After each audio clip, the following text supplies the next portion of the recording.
Dr. Wendico Bantaculo, Ma'am Cristina Viamonte, Ma'am Ludmila Bonifi, Ma'am Abinoha. My respect also to the esteemed faculty and staff of this institution, to the proud parents and guardians, and friends, to the graduating students. Ladies and gentlemen, good morning. Ana, good morning, Sadboy. Okay, so before I start my speech, I want you to tap the shoulder of your friend next to you and tell them, congratulations, nakagraduate with mo sa modular. Padayon na, labi na ka to face-to-face, makagraduate baka ha? To our dear parents also, I want you to congratulate one another for the success of your children. So tap the shoulder of your kauban there, your parents there, and congratulate them as well. Okay? And now I want you to look at the source of your answers. I know may mga sources yun sa exam, sa answer. Now look at them. Straight to the eyes, thank them. Sige? Kisay source, babe? Sige, it's the best time to give thanks. Sige, tanawa ang mga mata sa source.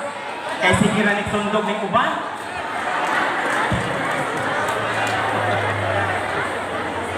Okay, so I did not mean that I tolerate cheating, right? But what I'm saying is you are grateful for everybody in the batch.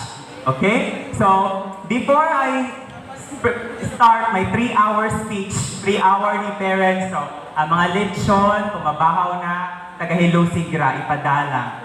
Okay? So today is a very special day, right? Special in the sense that within the 2 years of lockdown, wearing masks, scared of doing the normal activities, and very uncertain of what your future looks like, today is the first day that seems to be clear, di ba? We are now having our face-to-face graduation, di ba? We are allowed for the face-to-face classes next semester. Okay? As a student, you were able to face all the challenges and adjustment brought by the sudden shift of our learning modality. Those were the times when you've been facing all your modules and laptops, doing online and offline activities. But look at you now. Look at your classmates. Look at them now. Their eyeshadow lang. Look at you now. You were able to survive school. You are all warriors.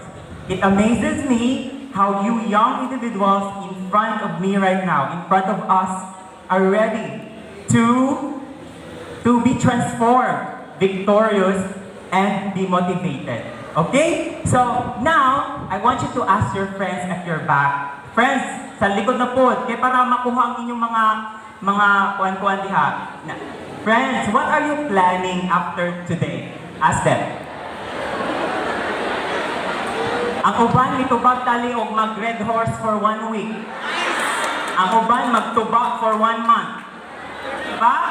Inalagad, you probably have dreams maybe in life at the moment because you are at least 18 years old. So maybe you have plans. But if you would ask me, how did I reach my dreams? What were my plans after the graduation sa high school? Actually, I don't have plans. I didn't have any. Okay? So listen to my MMK story. Actually, wala pa misahin si Ma'am Ana sa inyong diploma. Kung di mo maka-answer sa quiz later, di mo ka-graduate. Okay? So, actually, I have no plans after graduation since I know my family cannot afford for me to go to college. We are a struggling family. In other words, we are indigent. I know that since high school pa lang, may plite sa motor, hilusik ko, hilusik tupong all. 50 pesos per day, plite anak 30, maglisod na manggali sila mama o papa na magpabaon, di ba? So, how about sa college na? So, after graduation, I didn't have plans. What yung plans kami yun? Maglisod na manggali upang everyday, mag-away manggali sila mama o papa. Because of that, 50 pesos allowance ha, 20 na. Actually, kay 30, back and forth, tapos 20. So, kamo, tapos maayo na mo ron, mga gadgets, mga internet, wapaglit na honors, ambot lang. Okay, so di ba? With the situation that you see your parents struggling, even for your daily allowance plus their daily needs, would you dare to ask them to send you to college? Or at least have 2,500 per month. Why? Because usually in college, we have 500 per week plus 500 for boarding house. So 2,500. So saan na lang na, di ba? If you would ask me after graduation, I just relax. I was this nanning type of student ka study diri, mag-exam si Ma'am Aldamia sa history, grabe pag-study, si Ma'am Romagera sa Filipino and all, grabe. So after graduation, relax. I relaxed. Of course, mo ko plano kay 16 years old pa man din nag-graduate 15. Kamu mga tiguang naman mo. So dapat na may plano, 18 above. No. So that's it. Maglistod namang galing me everyday sa 50. But I'm very thankful for my parents for they have provided everything that I need to graduate high school. Diba? Very blessed good task atong mga parents. So that's it. There were initial plans that I'll go as working student in Tacloban City or in my relatives in Baybay City that were not realized. Until the last week of May, where the enrollment of VSU is coming to an end, Sir Winnico went to our barrio and offered the one town, one scholar. Actually, no, si Sir Winnico, ningadto siya sa barangay, nangita sa mong balay. Because that time, our valedictorian, teacher man ang parents, teacher man ang papa. Among salot, si man ang papa. Ang among third, DOST scholar na. So of course, sunod nga beauty. So, ingat to siya ni Sir. Tapos, and that, we processed the documents. Ma'am Regina that time was our principal. Told me that I should not expect that I would not be granted for the scholarship, but there's no harm in trying. Right? There's really no harm in trying. So, to cut the story short, I got the scholarship. So, I got the scholarship. Pakpak daw dito para murag namin, no? Okay. So, allow me also, for this time, to give thanks to my teachers. So, na mga teachers dito, si Ma'am Panal, si Ma'am Gisalan. Wala man ko eyeglasses. So, thank you, Ma'am and Sir, no, for the love. You were my inspiration. No, if without you, wala ko nakakuha sa PhD. You were truly my second parents that time. So, also, I would like you to thank your teachers today. Look at them. Take a look at them. Asan yung mga teachers? Okay, I want you to give them an amazing teacher clap. Clap 3 times, stamp your foot 3 times. Thank you, amazing teacher. Then look at them at their eyes. Okay? So, okay, asa man ang mga teacher ninyo? Girafol na ba yun ninyo mga grado in town? So, pasalamat kay kasabot mo kung unsang ilang mga gi-exert. All effort, all time. Grabe. So, 1, 2, 3, go!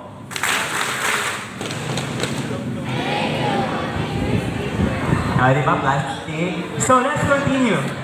I received the scholarship. Okay. Since the nature of scholarship is it doesn't give the allowance in advance, okay na nature of the scholarship. It always comes in late. In my case, I will receive it after every semester or every 1 year. So just imagine how my parents went through. Diba? Nag-visit mga isa 50 every day, so manapabang college na, plus fare and all. So just to give you a glimpse, I'm given 15,000 per semester for that scholarship. 8,000 for the tuition. So sabi ninyo, allowance na tanan, tuition fees. So I got 7,000 for allowance. So almost, it's for at least 3 months. So how about the 2 months? Diba? Grabe ang pagkamang. So the struggles began. I need to mention this since we are a struggling family. My mother borrowed money for the enrollment and other school fees, like for the medical fee, for the fare. Buying school supplies is a burden for my family. With that, no, we asked help from our relatives to lend us money to buy the needed things. Fortunately, the first day before I went to BSU, kailan man tali mo ni Vice Myra, no? So, Vice Myra, hikalimti ayaw, siya naghatag og pillow, sa blanket, o banig. Kaya wala pa pasabot sa English yung banig, sir. So, banig na lang. And she pledged to have 100 pesos every week, until my scholarship allowance arrived. So, na-stop na to after 10 months. So, of course, I would like to thank Vice Mayor Myra for that. Okay? So, within the 4 years of my college life, I see my parents struggle a lot. Almost all lending institutions which requires weekly payment. Kaya nasudlat na jud. Imagine, Lunes card, Merkulis Abuetes, Friday, unsa pa man ang pautang, kasi card na po, branch 2 lang. Plus allowance, plus ilan needs, plus akong module, plus learning guide. Di ba? Can you imagine? Kung sulti pa sa katiguangan, nakalot yun ang dili makalot. So sa upaw, natangtang yun ang panit. So maayo na lang no, kaya naikuprasan sila mama o papa, do prindado, makautang-utang ni weekly. So sahay wanay 500, wala na po sa bye-bye. Tapos sao na lang to ang Monday, Wednesday, Friday ng allowance. Di ba naka-imagine mo or wa mo na minaw? Aw ka na, ayuha ha? Ay mag-quiz ba ako? So, to be honest, I can still remember those days of struggle, but have forgotten the feeling already. Actually, forgot na. Actually, si mama na na ang mga parents na itong makahinumdum sa ilang kalisod, no? Kana bang, mangutang, kung sila kalilisudan, ipa-allowance and all. But, when I became the family's breadwinner, I felt what my parents felt.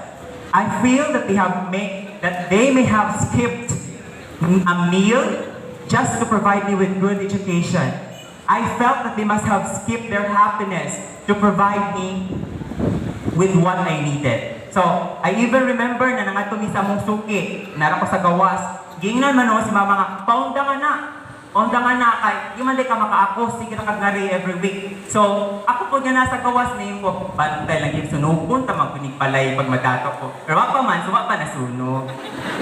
Pero bad ha, di na siya. That's it. Actually, I was so done that time. Nakabati ko na. But because my mother was porsigido, no, mauto nga, bisag napakauwaw, nag-graduate na gihapon na ako ang college life. Di ba? And those were the reasons for who I am today. I didn't say I am poor, I will live poor, and will die poor. No. It was never in my mind. What I always bring with me until now is to aim the highest. Kanang sa grupo ninyo no, makain mo halahanas man si Davis, sige maniguro ko para masanas ako. Pero at least, wala man ka nakapas, nakaduha ka, nakatulog ka. Kaya sa, ay manundog ko atong si Red Horse, makapasara man. Tanawag yun na. No, that's not a good idea, no. Okay? So, because of that, naniguro ko sa eskwela, I graduated cum laude. Then after just 1 semester of relaxation, I enrolled Master in Education. Then after 1 semester of relaxation, I enrolled my PhD. And at the age of 26, I earned my PhD degree. Okay? So before I continue, of course, I want you to look at your parents and guardians there. Sige, tanawa ang inyong mga parents. Actually, no, di mo makarealize kaya everyday mo makakita nila. Pero tutuki ang ilang mga mata, tutuki ilang mga kamot, nangunot na para ninyo. It's true. Diba? O kung na may picture, everyday man lagi mo makakita, makaingon na mo nga, normal na rin. Pero, grabe ang ilang pag-suffer for you. Right? So, I want you to give thanks to them. Asa man mo, anong mga plastic mga bataa? Tanawa yung mga ginikanan. Intang, naglisod-lisod na. Murag-kamurag ay ipalitan og slaps, tapos sila nang huwang na sa silingan. Okay, so, I want you to tell this to them. I give yapon 3 times, 1, 2, 3, 1, 2, 3. Mubalos ramima or pa. That's a promise. Dapat mubalos mo sa ilang kalisod. Dili kay pag-graduate na buntis. Nang buntis. And all, bawsi taon. At least, maka-feel sila o nalibay ko sila na be invested on you. Tapos, at least, na-successful mo. Okay, so I want you to give that clap. Mubaw sa kumang or pa or guardian. Okay, 1, 2, 3, go! Oh, sige, Nay. Na-record, Nay. Pantay lang, mangiyak tayo niya, Nay. Sige, Nay. Pabaw sa yun.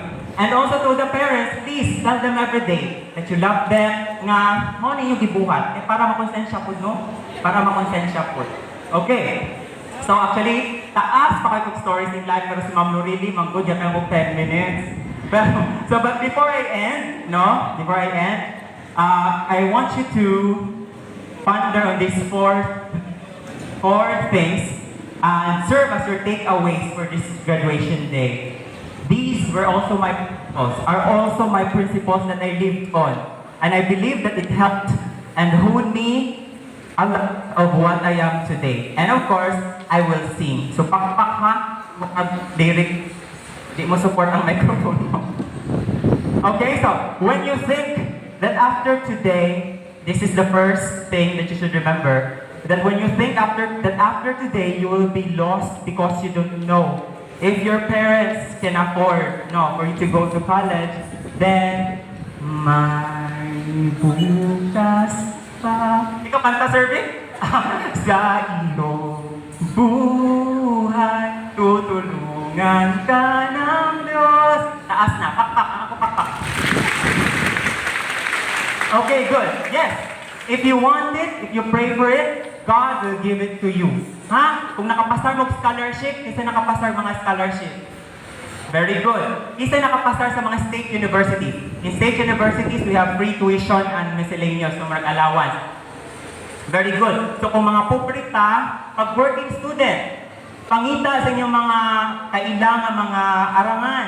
Pag working student, mas mauwaw mo, nga tambay mo, salot mo sa Mahaplag. Maniguro, pag working student, dili na ikauwaw. Okay? So, second, when you experience some hardships and failures along the way, maybe in college life, in work life, or family life, remember that life is a road, we're gonna keep going. Love is a river, we're gonna keep flowing. Love is a road, one wonderful journey. Yes, that's true. Oo, anong pakpak, alitan ng mga... Yes, that's true. In life, it's normal to have failure. Tingali ba, one failure will lead to depression? No, just be strong. It's normal. Like what they said, when life gives you lemons, make a barbecue sauce. So, in life, it's happiness plus sadness. Not all happiness. Kung may something mo, happiness tanan. Pero if normal, happiness plus sadness. So, keep on going. Go lang ng go. Mo ginagikuan sa inyong mind ka, wa naman ko'y allowance karon. Uy, mauwaw ako baydo. Ay, pagpakauwaw. Ayaw, pag ka ng pagdrama-drama. Na yung mga classmate ninyo, God will give you all the instruments. The angels will help you. Naaragod na. If you would work also. O na, mga pordoy ta, mga 1% ratali ang dato dire. So, please do your best. And third, when you reach your dreams in life, or you're being successful already because, you were diligent, you were good, you were alert, awake, alive, enthusiastic, then, ang makanta ninyo, this is gonna be the best day of my life. Diba? Kung nagbasa sa program, correct. So, whenever you reach these dreams, of course, we must thank God. Okay, God directs all our plans for life and success. Without God, we are not here. Without Lord Jesus, we are useless. So, of course, thank God today. Okay, thank God today. And lastly, last na ni, di na mapas mo ang mga parents. Lastly, and the most important, if ever you will not achieve what you dreamt of, because maybe you lack the needed ingredients towards achieving it, then remember, nga nagmula sa lupa, magbabalik ng pusa. Ano ba na? Kanta sa unsa? Patay. Yes, pero wag mo nanungo. Awa ko nanungo. That's what I'm telling you. While we're young, we're kind of wild and free, go. Make the most of your life. Build yourself up. Live a mark of success. Be happy and contented. Pero remember, there will be times na tanang dreams ninyo dili ma-achieve. Dili mo ma-teacher, ma-accountant, ma-abogado, ma-scientist, ma-doctor. Kaya ang gihatag sa Ginoo ninyo pagka-negosyante, pagkatanod, pag-afam, pag-all. Remember? Di ba? Natay ihatag-hatag Diyos sa atong Ginoo. Do not feel depressed when that time happen. Okay? And remember, nga successful pa ka, plus maayo pa kang tao, very good. Usaw na lang successful ka, pero unrespectful, unlovable, Why batasan, corrupt, bias, you are not really successful in the first place. Okay? So before I go down on stage, I want you to stand up and do this pledge with me. Mag-pledge ta. Mag-pledge ta. Lahi pa ni nga part na pledge. Ako po ni pledge. Drama man yung mga pataa ko eh. Hindi siya mag-pledge siya, di mo pledge. Okay? I want you to put these words in your heart and do the pledge with sincerity. Okay? So, I, state your name. Would assure you, my dearest school, teachers, community members, and beloved parents and guardians, that after today, I will aim the highest and be successful as I can be. But when these dreams are not meant to be given, I promise to continue to be a good citizen. To make Mahaplag a peaceful and livable place. So help me God. So to the senior class of 2022, congratulations, aim the highest, and God bless you all.